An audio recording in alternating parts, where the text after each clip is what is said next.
Welcome to the Emerging Civil War podcast. I'm Chris Mackowski, and joining me from apparently in front of Salem Church, I thought he was coming in from England, but he's just in front of Salem Church, is my good friend Daz.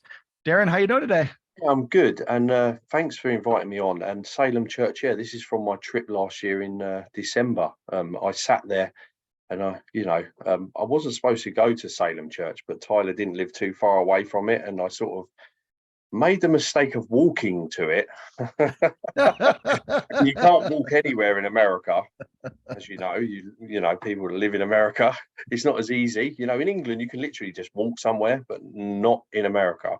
But I sat there, and it was just such a beautiful day. And even though the traffic was buzzing past, I took a few snaps of it. You know, beautiful place. Yeah. See, well, the nice thing though is it's December, but it's not covered with snow and ice. Which, if I was in Western New York at that time of year in December, you'd be shoveling out snow.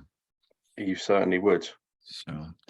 So it's hard to believe it's been December since you were here. Well, and then you came back for the symposium in August. Mm-hmm. So you've had quite a Civil War year, and that's why I wanted to talk today. You've just had a lot of Civil War adventures, and you have just celebrated your 7,000th podcast download, which is a great milestone. So congratulations. Yeah, well, thank you. Yeah, that was amazing to see that this morning. Yeah.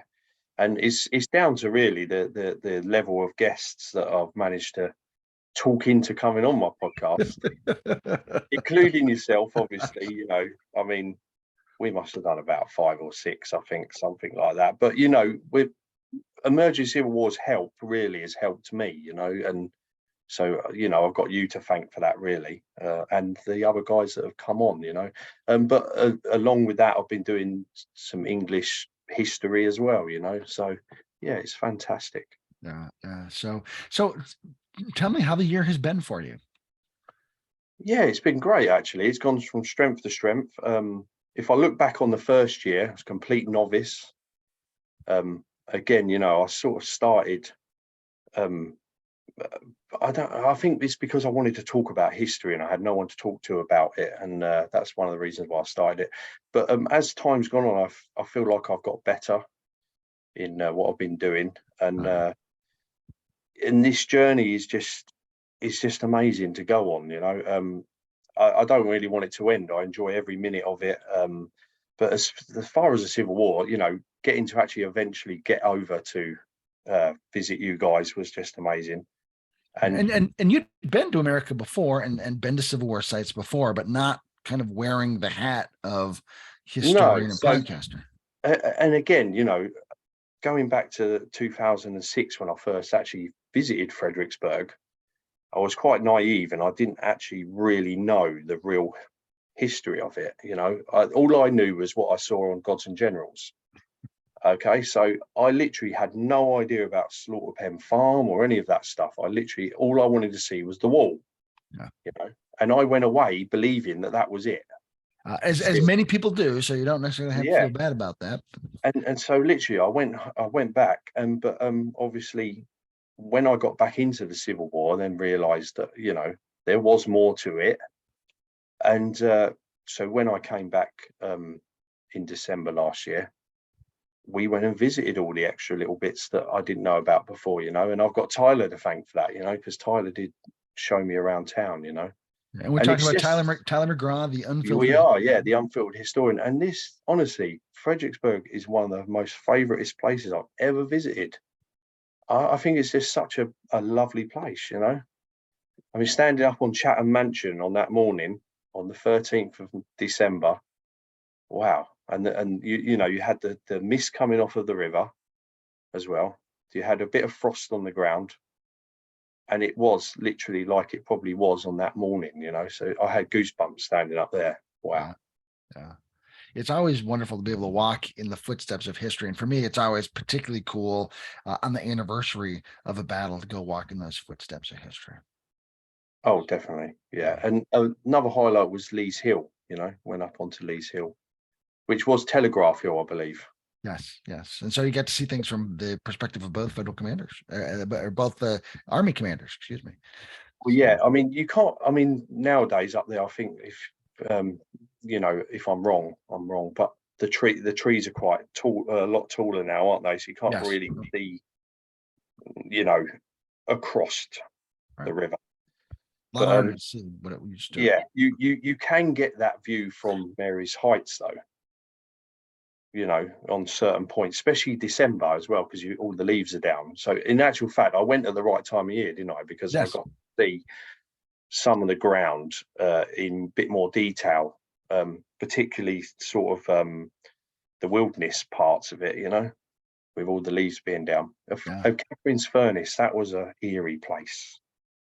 And you know, it's funny to walk up to those ruins, and you know, that stone furnace chimney that's just kind of there in the midst of the woods, and it is haunting, and it feels almost I eldritch. had Tyler with me, and I still felt a little bit, you know, I was thinking to myself, if I was here on my own, I don't know if I could actually walk up to it.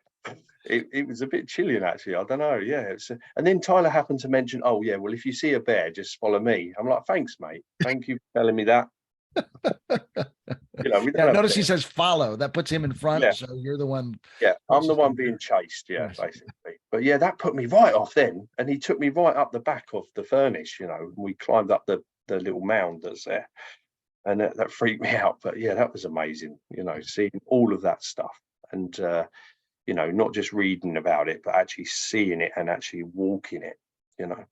And you've also been to Gettysburg, and that's kind of like the mecca of Civil War in the East for people. Oh, You wow. know, the cultural landscape there is such.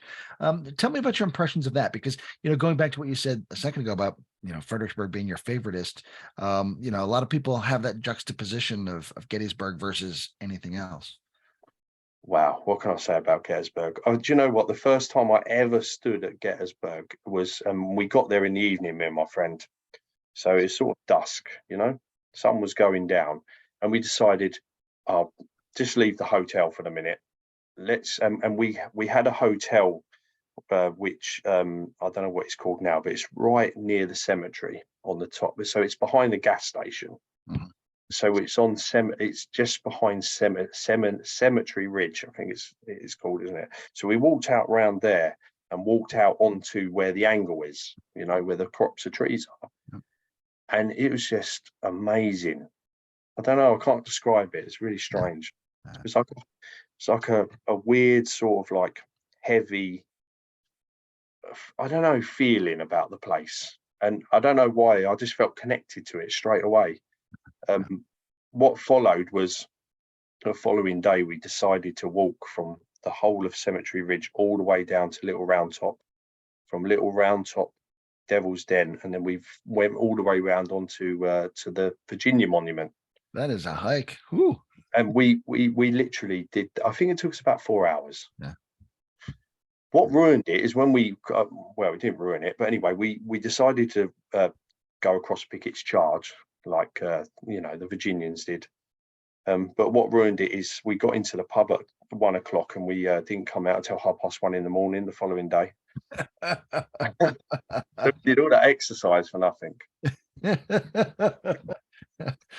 Probably the best part of the whole story, though, is you pronounce it Cemetery Ridge, which I think is fantastic. Yeah.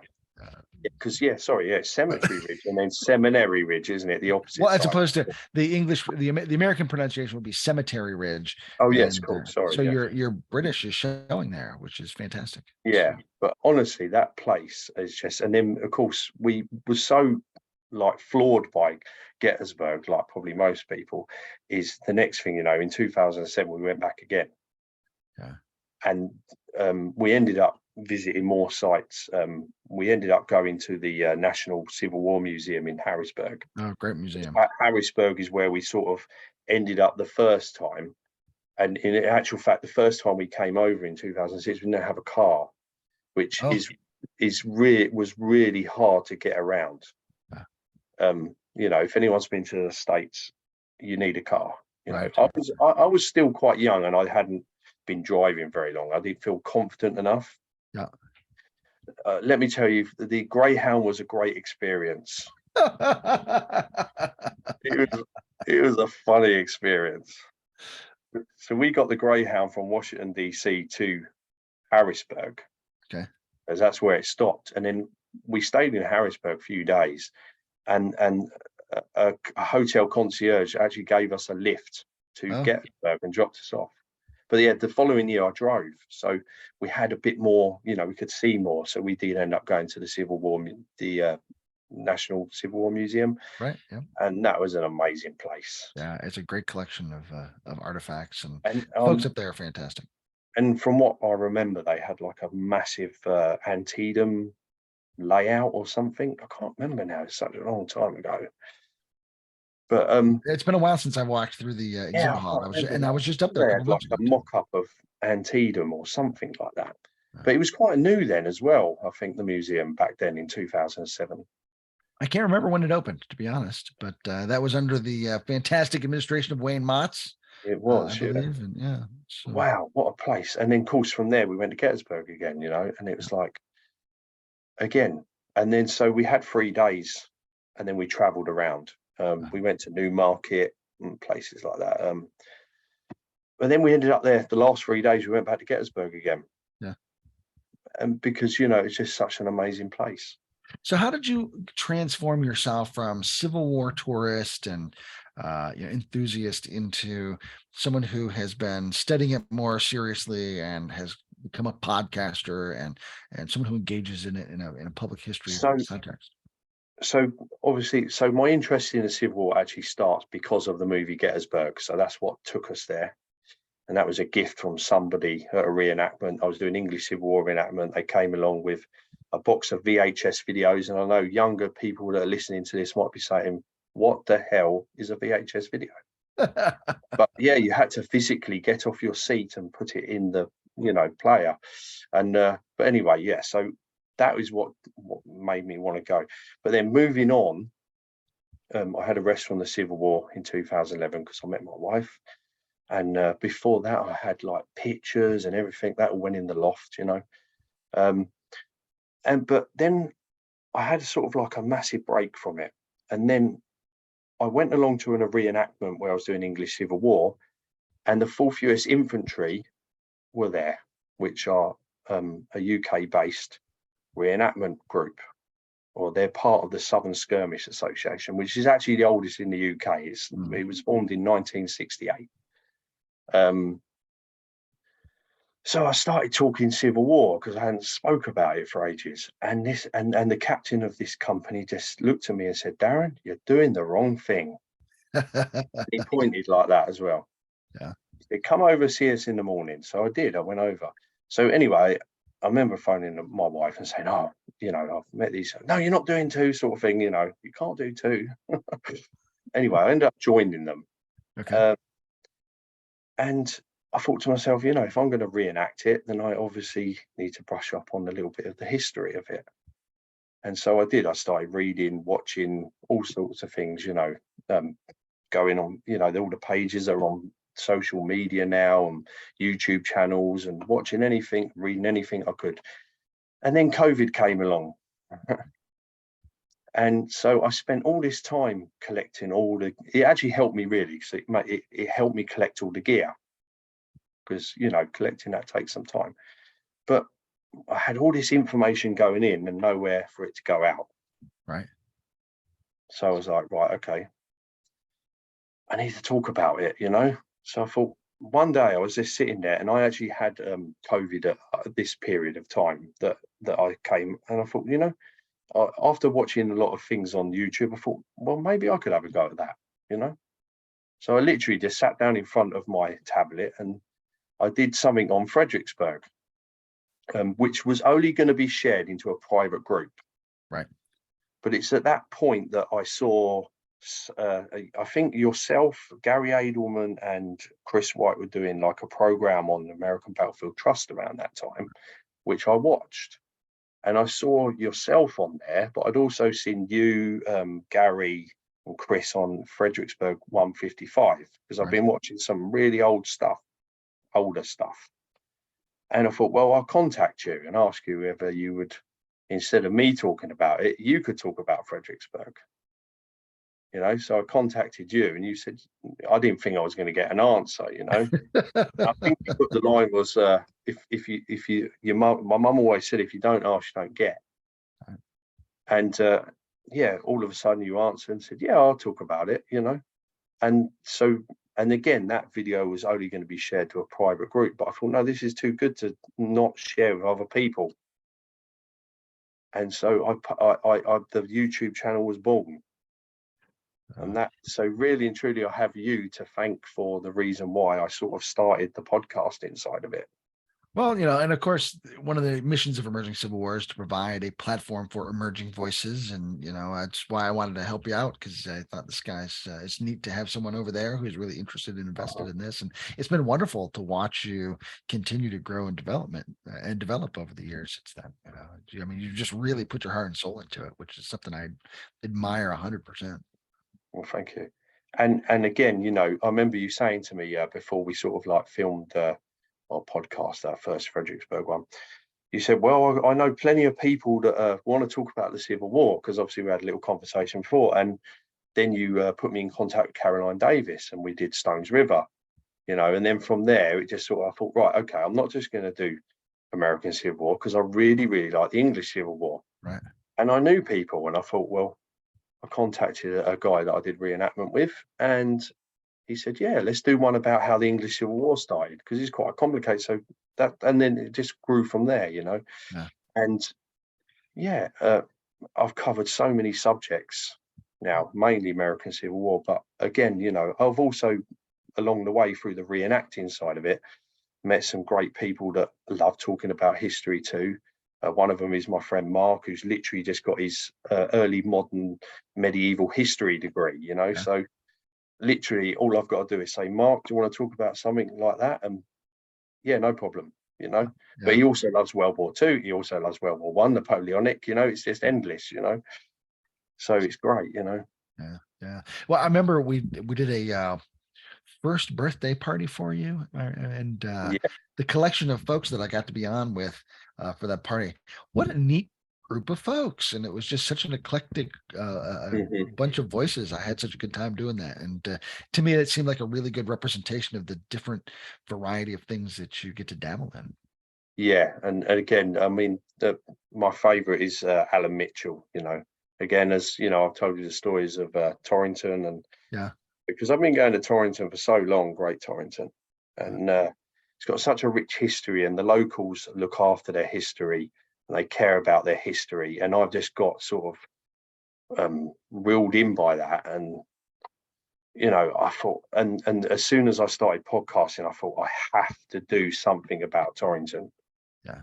And we couldn't go to, no, we went to the one in 2020 just before, and I can even remember people talking about it in the pub about the pandemic. Right. Right. Oh, you know, it's getting serious, you know, we're sitting there drinking our beers, and the following year we couldn't go in 2021, you know. Because So of the pandemic. Yeah. I said, you know what, Al, we're going to do it as a podcast then.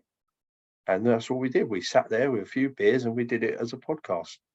That's And where then the best history happens over beer. exactly. But then the following year, I said, right, we're going to film it this time. And I did. I did Facebook. I did. The thing is, the signal down in North Devon is because it is in the sticks, but it's not. You know, it's like a town in the middle of the sticks. It's really strange, Devon in England. The signal can be a bit funny. So I thought, you know what, I'm going to call it Great Torrington Almost Live, just in case it didn't go live. But do you know what? Every single one went live. Okay. Very And good. it was perfect, yeah. And I took, and you know, they're all on my YouTube channel, you know, and Alan Mitchell, what he hasn't got in his house, you know, from that battle or from history is no one's business. He's even got a Confederate telegraph on his wall, you know, Oh, from 1861, yeah. I don't know who sent it. I've not really read it properly, but he's got a Kentucky rifle, a long rifle, you know, one of those, and this, that. wow. He's got everything in his house, but from the battle, wow. Yeah.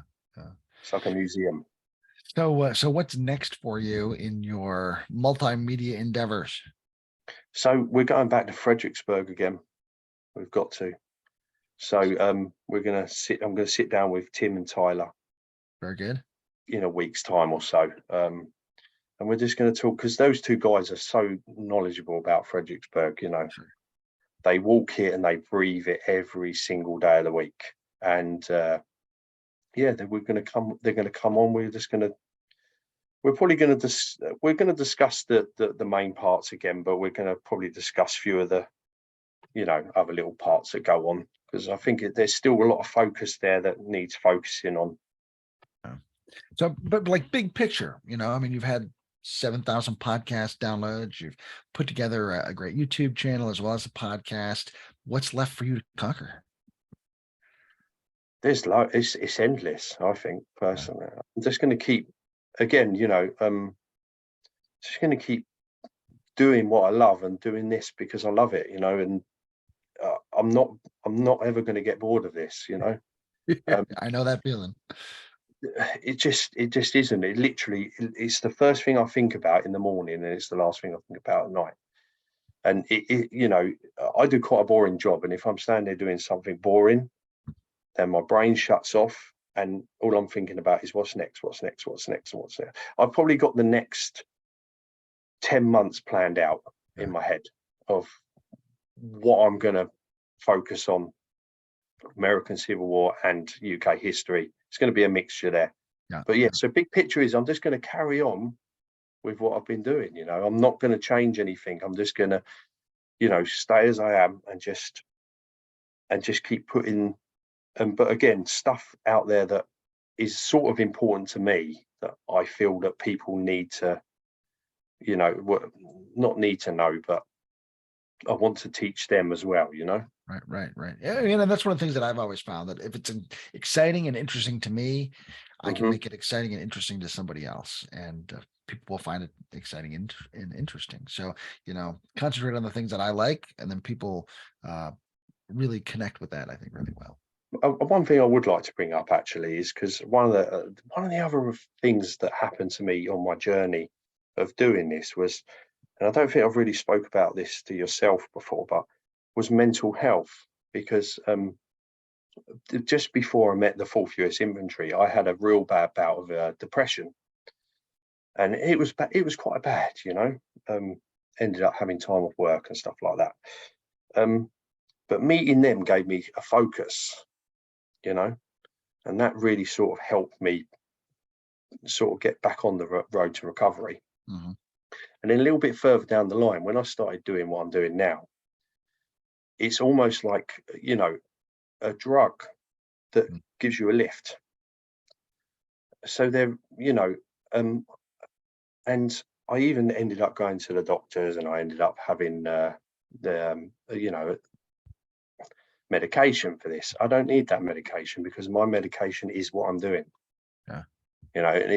And just wanted to say that because, there are people that do suffer with mental health, and there's such stigma about it too. So I'm glad that you bring that up, because some people do get a little nervous about it or embarrassed or ashamed. It's nothing to be embarrassed or ashamed about, and it's something that if folks need help, find help. Don't be afraid about that's that. it. Get to find something. But I found my way out of it was doing this, and I'm just so pleased that it came along, because I don't know, I don't feel, I felt like before I wasn't going anywhere, it's sort of like a dead end all the time, now it seems like the doors have opened, and it's like, I don't know, I can't explain it.